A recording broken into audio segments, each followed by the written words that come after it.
Assalamualaikum warahmatullahi wabarakatuh. Selamat datang kembali di Learn and Share channel. Di video kali ini saya mau kasih pembahasan mini tryout SKB CPNS 2019 Formasi Guru Matematika Part 1. Untuk video sebelumnya saya udah kasih mini tryout SKB CPNS 2019 untuk Formasi Guru Matematika Part 1. Dan bagi teman-teman yang belum coba mini tryoutnya, bisa teman-teman lihat di deskripsi di bawah. Oke, tanpa berlama-lama langsung kita ke pembahasan soal pertama. Soal pertama, Pak Bambang meminta siswanya untuk menggunakan teorema Pythagoras untuk menghitung panjang sisi pada segitiga siku-siku. Materi yang digunakan oleh Pak Bambang dalam pembelajaran adalah jenis materi. Jawabannya adalah prinsip. Pembahasan. Materi prinsip berupa hal-hal utama, pokok, dan memiliki posisi terpenting, meliputi dalil, rumus, adagium, postulat, paradigma, teorema, serta hubungan antar konsep yang menggambarkan implikasi sebab akibat. Contohnya, mata pelajaran fisika, hukum Newton tentang gerak, hukum 1 Newton, hukum 2 Newton, hukum 3 Newton, gesekan statis dan gesekan kinetis, dan sebagainya.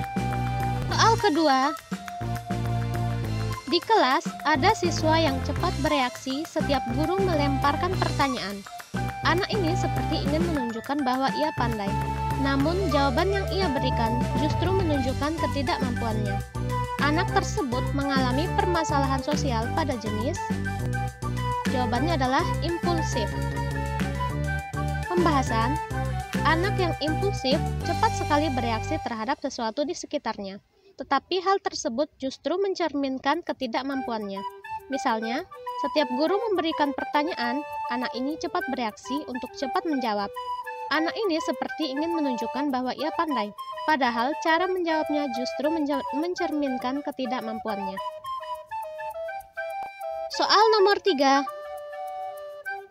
Pak Ardi adalah seorang guru agama Islam. Ketika mengajar, beliau selalu menekankan kebermaknaan dan pengertian dalam pembelajaran. Materi selalu dikaitkan secara keseluruhan, sehingga bermakna bagi peserta didik. Dalam hal ini, Pak Ardi menerapkan teori. Jawabannya adalah teori Gestalt. Pembahasan.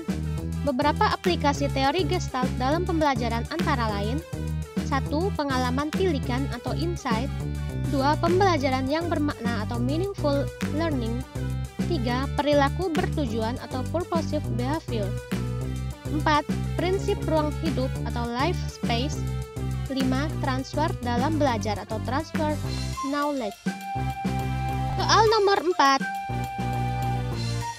Dalam kegiatan pembelajaran, Bu Umi mengarahkan siswanya untuk memahami konsep, arti, dan hubungan melalui proses intuitif untuk akhirnya sampai kepada suatu kesimpulan.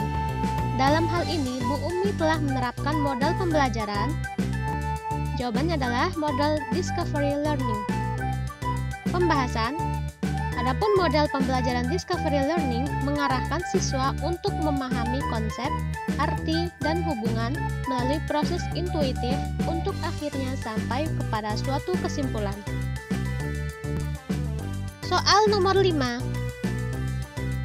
Seorang siswa memperoleh nilai harian 74, nilai UTS 70, dan nilai UAS 80. Dengan pembobotan 2 berbanding 1 berbanding 1, maka nilai siswa tersebut dalam skala 1 sampai 4 adalah. Jawabannya adalah 2,98. Pembahasannya. Adapun bobot yang diketahui dari soal adalah bobot nilai harian berbanding bobot nilai UTS berbanding nilai UAS sama dengan 2 berbanding 1 berbanding 1. Pertama, kita cari dulu nilai siswanya dalam skala 100. Caranya adalah karena tadi diketahui bobot untuk nilai harian sama dengan 2, maka kita kalikan 2 kali 74 atau 2 kali nilai harian ditambah 1 kali 70 karena bobotnya 1 ditambah 1 kali 80.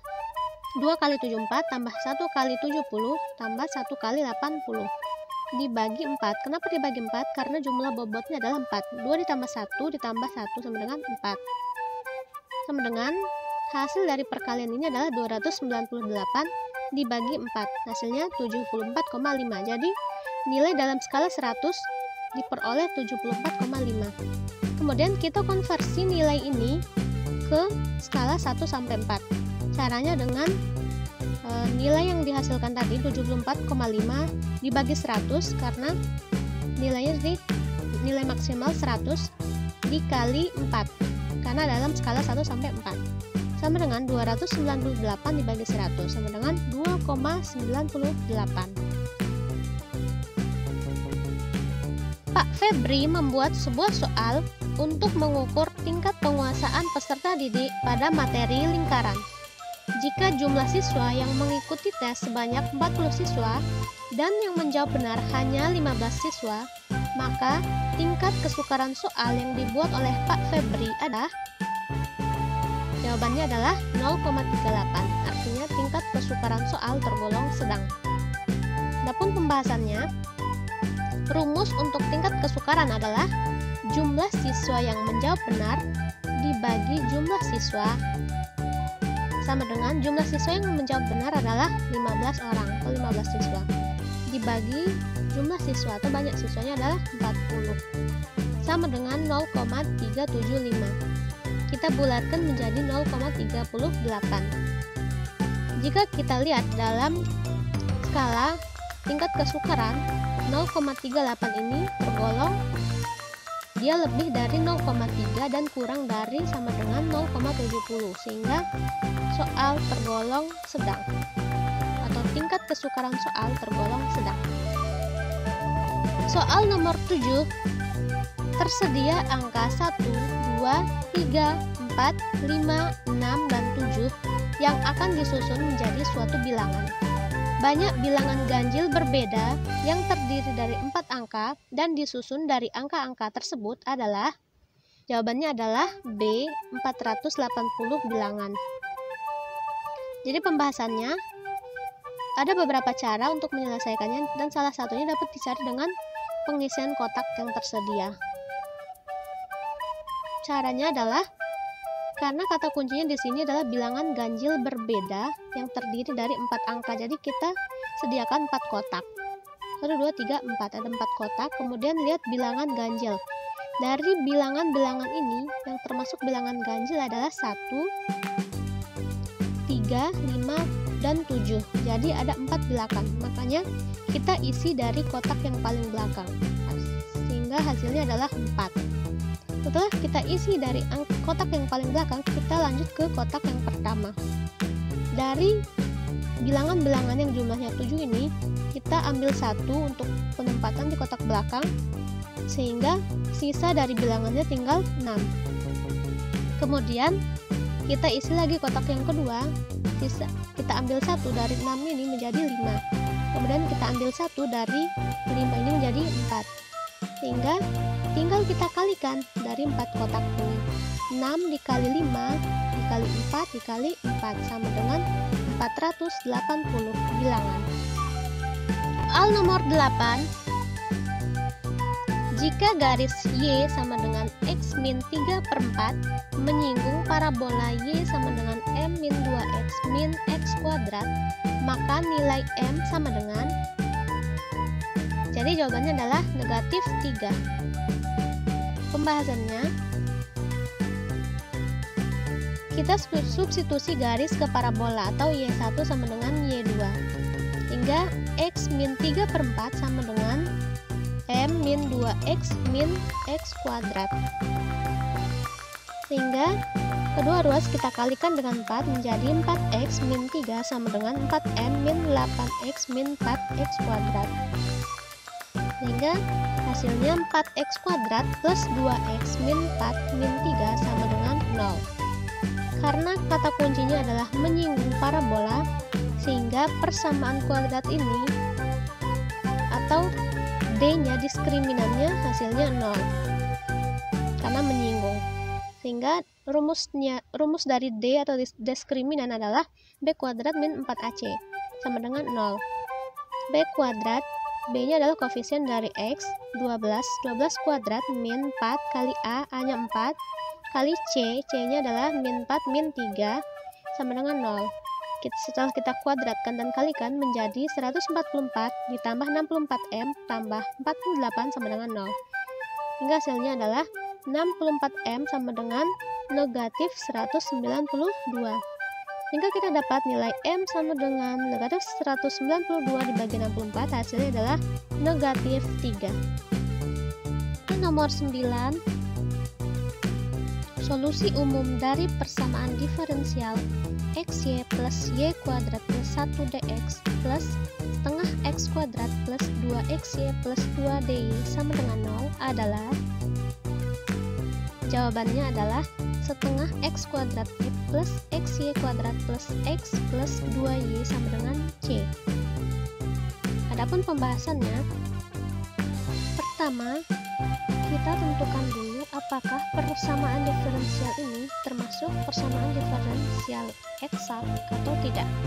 Caranya adalah dengan menurunkan fungsinya, yaitu untuk dx diturunkan terhadap dy, sehingga d per dy sama dengan turunan dari xy terhadap y adalah x, dan turunan dari ini kuadrat terhadap y adalah 2y, karena satu konstanta jadi turunannya 0. Kemudian yang ini dy terhadap x, sehingga d per dx sama dengan x setengah x kuadrat turunan terhadap x sama dengan x, dan 2xy turunan terhadap x sama dengan 2y. Karena hasil turunannya sama, yaitu x plus 2y, maka persamaan diferensial ini termasuk persamaan diferensial eksak. Sehingga untuk menyelesaikannya, kita gunakan integral atau kita integralkan terhadap dx dan dy. Sehingga integral dari xy plus y kuadrat plus 1 dx ditambah integral dari setengah x kuadrat plus 2xy plus 2 dy. Hasil dari integral ini adalah setengah, karena integral dari xy terhadap x yaitu setengah x kuadrat y, plus integral dari y kuadrat adalah xy kuadrat plus 1, integral dari 1 terhadap x sama dengan x, ditambah setengah x kuadrat, karena terhadap y yaitu setengah x kuadrat y, plus xy kuadrat, karena terhadap y, ditambah 2 terhadap y, integralnya 2y plus c. Sehingga untuk menentukan solusi dari persamaan diferensial itu, dari hasil integralnya adalah kita lihat ada dua suku yang sama, yaitu setengah x kuadrat y dan setengah x kuadrat y. Karena ada dua yang sama, jadi kita hanya tulis satu kali, jangan langsung tambah, jangan ditambahkan langsung. Kalau ditambahkan langsung nanti setengahnya hilang sehingga jadi x kuadrat y, sehingga jangan begitu, kita hanya tulis satu kali, yaitu setengah x kuadrat y. Kemudian xy kuadrat ada dua, kita hanya tulis satu kali, itu ditambah xy kuadrat ditambah x ditambah 2y sama dengan c.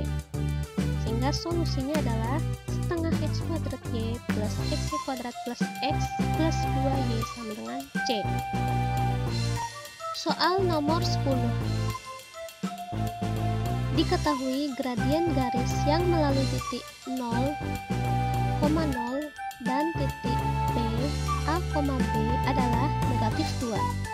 Jika P dicerminkan terhadap sumbu X, kemudian digeser 5 satuan ke bawah dan 1 satuan ke kiri, maka gradien garis yang melalui titik P dan titik O adalah 3. Pertanyaannya, titik P adalah, jawabannya adalah titik P adalah negatif 2,4. Adapun pembahasannya, kita lihat yang diketahui di sini. Gradien garis yang melalui titik O 0,0 dan P A, B adalah negatif 2. Kita misalkan dengan M1 karena gradien adalah M. M1 sama dengan rumus gradien adalah Y2 min Y1 per X2 min X1. Sehingga B min 0 sama dengan B per A min 0 per A. Sehingga B per A sama dengan gradiennya adalah negatif 2. Sehingga B per A sama dengan negatif 2. Sehingga B sama dengan negatif 2.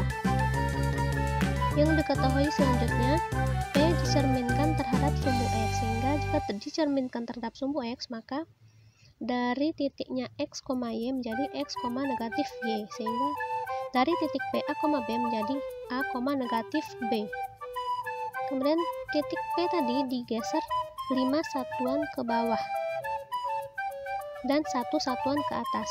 Jika 5 satuan ke bawah, maka yang bergeser adalah sumbu X-nya, yaitu negatif B, kemudian digeser ke bawah menjadi negatif B min 5. Kemudian 1 satuan ke atas, sehingga X-nya yang berganti. 1 satuan ke atas, ini 1 satuan ke kiri ya. 1 satuan ke kiri, karena di sini di soal adalah 1 satuan ke kiri. Maka dari A sebelumnya A menjadi A min 1. Oke. Lanjut. Yang diketahui kedua adalah gradien garis yang melalui titik P tadi, P double aksen, dan O 0,0 adalah 3, hingga gradien yang kedua atau M2 sama dengan dari titik P aksen tadi, P double aksen,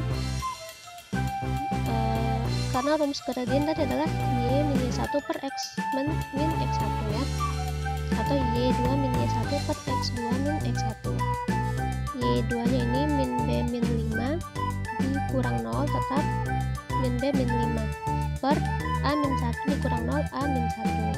Gradiennya adalah 3. Sehingga kalau kita cari B, kita kali silang, kemudian kita cari B, didapat B sama dengan negatif 3A min 2. Sehingga karena sebelumnya kita sudah dapat B nya sama dengan negatif 2, dan kemudian kita dapat B sama dengan negatif 3 min 2, sehingga karena sama-sama B jadi kita samakan. Negatif 2A sama dengan negatif 3A min 2, sehingga kita dapat A sama dengan negatif 2. Kemudian dari persamaan pertama, B sama dengan negatif 2A, B sama dengan negatif 2A sama dengan negatif 2 kali, hanya tadi negatif 2, negatif 2 kali negatif 2 sama dengan 4. Jadi titik P adalah A, G, yaitu negatif 2,4. B, P sama dengan negatif 2,4. Soal nomor 11. Panjang garis singgung persekutuan dalam dua lingkaran adalah 15 cm dan kedua titik pusatnya terpisah sejauh 17 cm. Jika panjang jari-jari salah satu lingkaran adalah 3 cm, maka panjang jari-jari lingkaran yang lain adalah, jawabannya adalah 5 cm.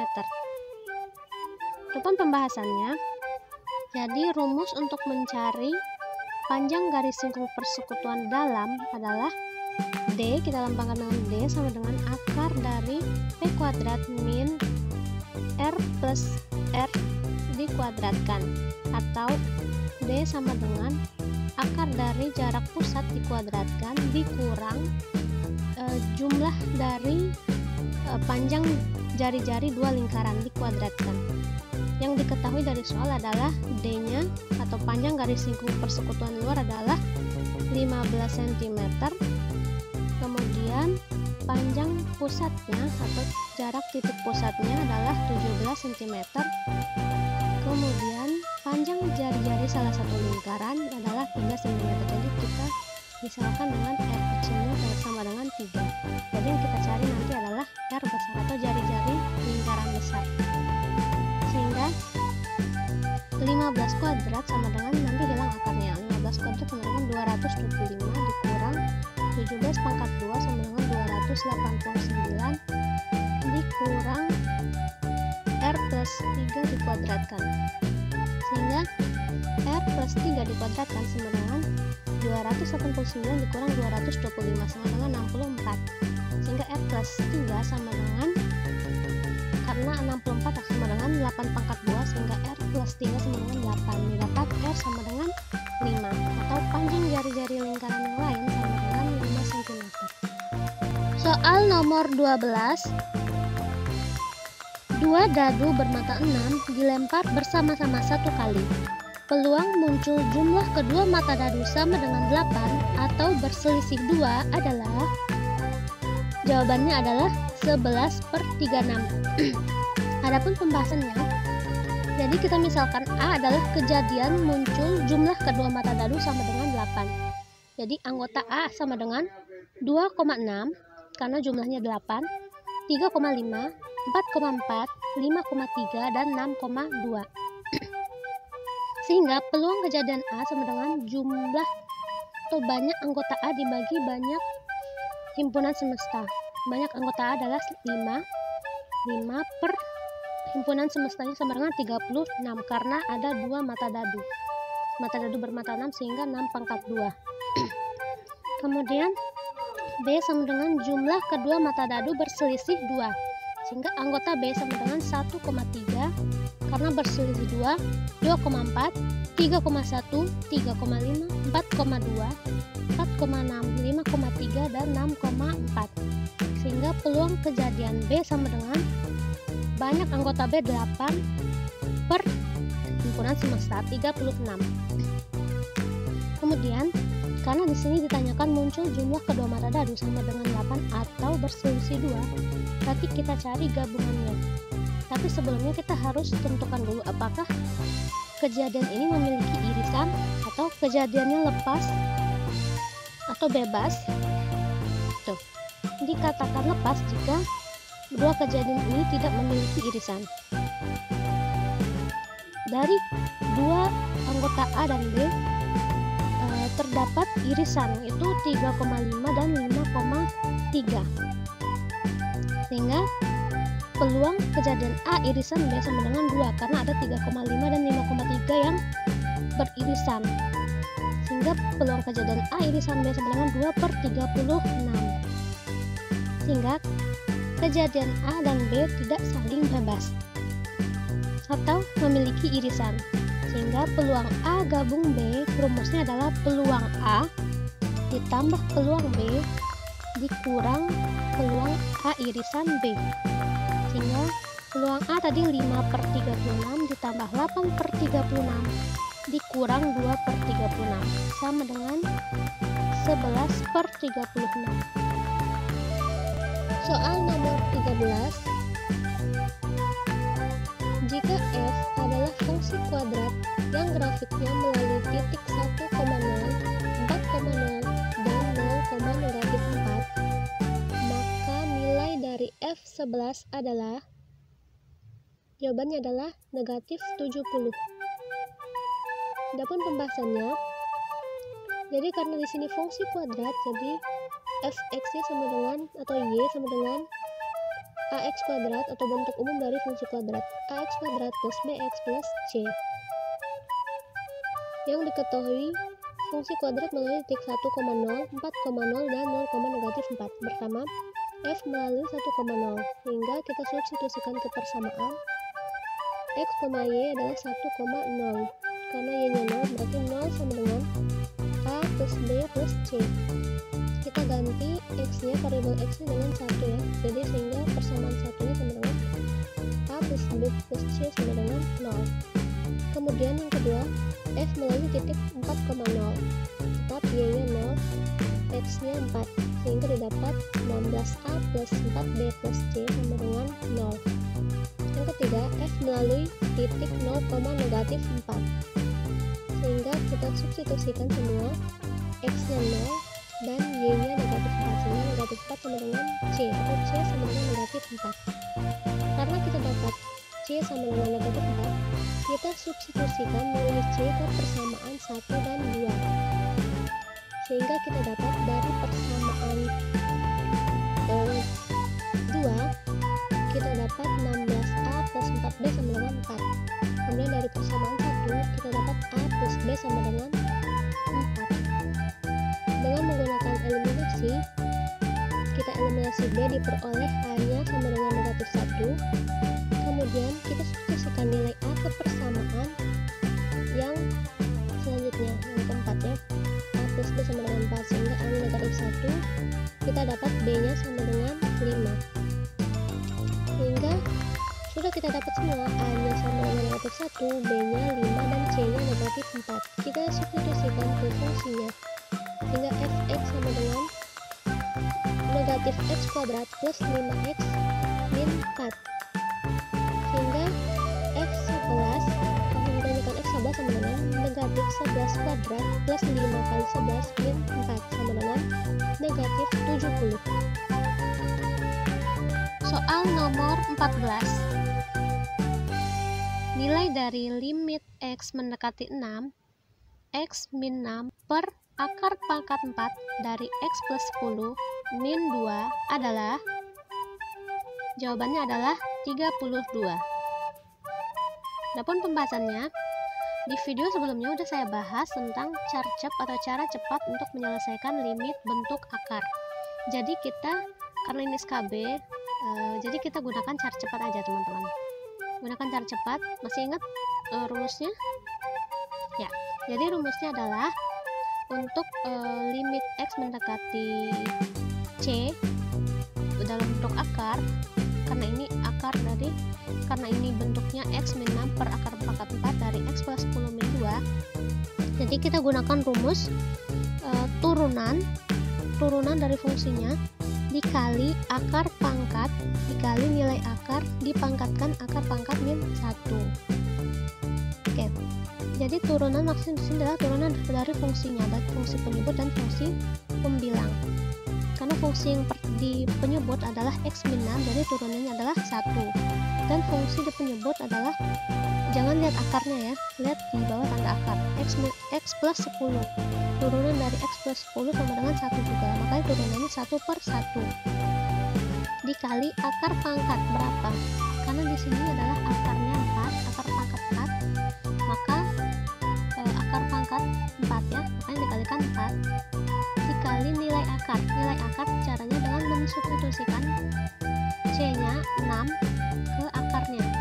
X plus 10 dari 6 ditambah 10, akar pangkat 4 dari 6, akar pangkat 4 dari 16 sama dengan 2. Jadi 2 ya. Nilai akar dipangkatkan akar pangkat min 1.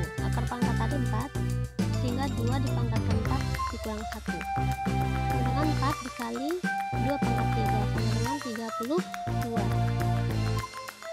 Untuk lebih jelasnya bisa teman-teman lihat di video carcep menyelesaikan bentuk akar. Nanti saya tulis di deskripsinya ya. Soal nomor 15. Diketahui bahwa C dan D adalah solusi dari x kuadrat plus ax plus b sama dengan 0, serta A dan B adalah solusi dari x kuadrat plus cx plus d sama dengan 0. Dengan A, B, C, dan D adalah bilangan real bukan 0. Pertanyaannya, nilai AC plus AD plus BC plus BD sama dengan? Jawabannya adalah 1. Pembahasannya, di sini diketahui adalah bahwa C dan D adalah solusi dari x kuadrat plus ax plus b sama dengan 0. Karena di sini ada fungsi kuadrat, jadi kita gunakan cara rumus persamaan kuadrat, rumus penjumlahan, karena di sini C dan D adalah akarnya, sehingga C plus D, atau jika kedua akarnya dijumlahkan, maka rumusnya adalah x1 plus x2 sama dengan min b per a. B nya adalah a dan a nya adalah 1, sehingga C plus D sama dengan min a per 1 atau min a, sehingga kita dapat persamaan 1 sama dengan A plus C plus D sama dengan 0. Ini persamaan 1. Kemudian yang kedua, A dan B adalah solusi dari x kuadrat plus cx plus d sama dengan 0. Seperti yang pertama, A dan B adalah solusi, maka A plus D atau jumlah akarnya sama dengan min B per A tetap dengan B nya C dan A nya 1, sehingga A plus B sama dengan min C per 1 sama dengan min C. Sehingga kita sederhanakan menjadi A plus B plus C sama dengan 0. Ini persamaan 3. Nah, yang ini belum saya bahas. Untuk persamaan 2, karena yang di atas adalah penjumlahan akarnya, kemudian yang kedua adalah perkalian akarnya. Kalau perkalian akar berarti C kali D sama dengan, rumusnya adalah C per A dengan C nya B dan A nya 1, sehingga C kali D sama dengan B per 1 atau B, sehingga ini jadi persamaan kedua, C kali D sama dengan B.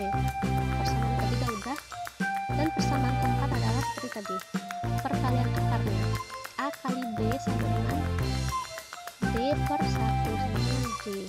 Ini jadi persamaan 4. Selanjutnya kita eliminasi A dari persamaan 1 dan 3. Dari persamaan 1 dan 3 sehingga kita peroleh D sama dengan B.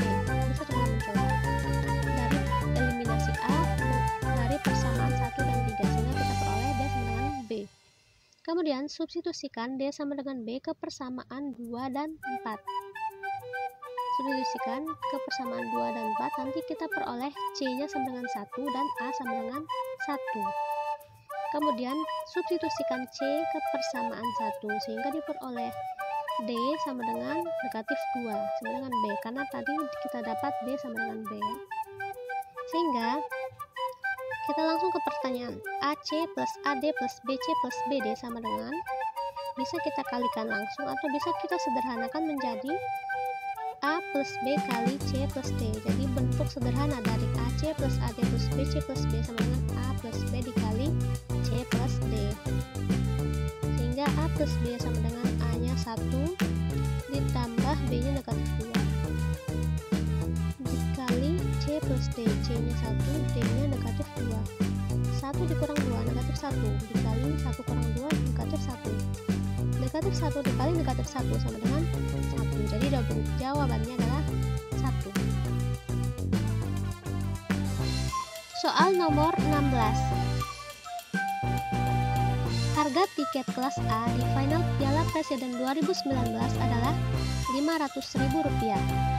Panitia mengusulkan 8 baris untuk kelas A dengan 8 kursi di baris pertama, 10 kursi di baris kedua, 12 kursi di baris ketiga, dan seterusnya. Jika semua kursi di kelas ini terisi, maka penghasilan dari kelas A adalah, jawabannya adalah penghasilannya adalah Rp60 juta. Adapun pembahasannya, jadi dari soal cerita ini, soal ini berbentuk atau penerapan dari barisan dan deret. Jadi barisan kursi tadi membentuk deret aritmatika, barisan aritmatika, sehingga A-nya atau suku pertamanya adalah 8 karena di baris pertama 8, suku keduanya 10, suku ketiganya 12, dan seterusnya. Sehingga bedanya adalah 10 dikurang 8, 2, bedanya 2, dan N-nya banyak sukunya sama dengan 8 karena ada 8 baris. Pertanyaannya adalah berapa penghasilan. Jadi kita pertama kita hitung dulu berapa banyak kursi di kelas A ini, sehingga S8 sama dengan rumus dari Sn sama dengan N per 2 kali 2A plus N-1 kali B, ya. Sehingga untuk S8 sama dengan 8 per 2 dikali 2 kali A, 2 kali 8 ditambah N-1, N-nya 8 dikurang 1 dikali bedanya 2, sehingga kita dapat S8-nya atau banyak kursi di baris di kelas A sama dengan 120 kursi. Jadi dikatakan di sini harga tiket kelas A adalah 500.000 atau harga tiket untuk satu kursi yang 500.000, sehingga untuk menghitung penghasilan dari kelas A, banyak kursi dikali berapa harga tiket per kursinya, sehingga 120 dikali 500.000 sama dengan 60 juta rupiah. Soal nomor 17. Jika 3x kongruan dengan 4 modulo 11 dan 5y kongruan dengan 2 modulo 11, maka nilai xy modulo 11 adalah, jawabannya adalah 2. Adapun pembahasannya, jadi dari soal diketahui bahwa 3x kongruan dengan 4 modulo 11. Kita ubah 4 ini menjadi kelipatan 3 agar bisa dibagi dengan 3. 3x kongruan dengan 4 modulo 11. 3x kongruan juga dengan 15 modulo 11 karena 4 tambah 11, ya. Sehingga masing-masing kita bagi dengan 3 menjadi x kongruan dengan 15 per 3 modulo 11, sehingga x kongruan dengan 5 modulo 11. Kemudian yang kedua, 5y kongruan dengan 2 modulo 11. Kita ubah juga agar kelipatan 5. 5y kongruan dengan 35 modulo 11 karena kita tambahkan dengan 11. 2 ditambah 11, 13. Belum bisa dibagi 5. 13 ditambah 11 hasilnya 24. Belum bisa dibagi 5. 24 ditambah 11 hasilnya 35. Untuk pembahasan tentang modulo, bisa teman-teman lihat juga di video-video sebelumnya. Sehingga Y kongruan dengan 35/5 modulo 11. Sehingga Y kongruan dengan 7 modulo 11. Selanjutnya, karena yang ditanyakan adalah X, Y modulo 11, sehingga kita kalikan. X tadi sama dengan 5 modulo 11, Y 7 modulo 11, sehingga X, Y sama dengan 5 dikali 7 modulo 11. Sehingga 5 kali 7, 35 modulo 11. 35 dibagi 11, itu sisanya 2, sehingga X, Y kongruan dengan 2 modulo 11. Soal nomor 18. Nilai dari 365 basis 7 sama dengan titik-titik basis 4. Jawabannya adalah 3002 basis 4. Adapun pembahasannya, seperti di video saya sebelumnya udah saya bahas tentang mengubah bilangan basis dari bilangan basis tertentu ke basis 10 atau dari basis 10 ke basis tertentu. Jadi bisa kita ulang pembahasannya. Karena di sini adalah basis tertentu ke basis tertentu, jadi kita harus ubah dulu ke basis 10. Sehingga dari 365 basis 7 kita ubah ke basis 10. Caranya adalah dengan mengalihkan koefisien atau 3, 6, 5 ini dengan 7 pangkat berapa, karena di sini ada 3 suku atau 3 angka, jadi maksimalnya adalah 7 pangkat 2. Kalau di sini ada 4 angka, misalnya 3651, berarti nanti 7 pangkat 3 gitu seterusnya.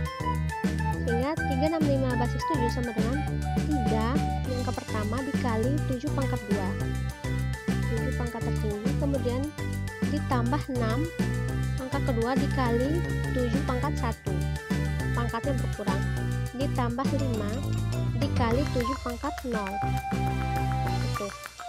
Sehingga 3 kali 7 pangkat 2 sama dengan 3 kali 49 ditambah 6 kali 7 ditambah 5 kali 1, karena 7 pangkat 0 sama dengan 1, sama dengan 147 tambah 42 tambah 5, hasilnya adalah 194. Ini adalah bilangan basis 10.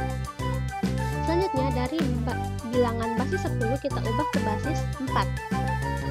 Caranya dengan membagikan 194 dibagi 4. Ya.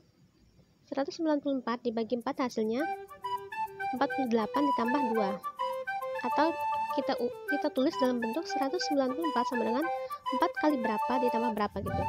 Jadi 4 kali 48 ditambah 2. Selanjutnya 48 kita ambil lagi sama dengan 4 dikali 12 ditambah 0 karena sisanya 0. Kemudian 12 kita ambil, 12 sama dengan 4 kali 3 ditambah 0. Kemudian 3 sama dengan 4 kali 0, 0 ditambah 3. Hingga kita susun dari paling bawah, kita ambil sisanya 3002 hingga 194 basis 10 sama dengan 3002 basis 4 atau 365 basis 7 sama dengan 3002 basis 4. Soal nomor 19.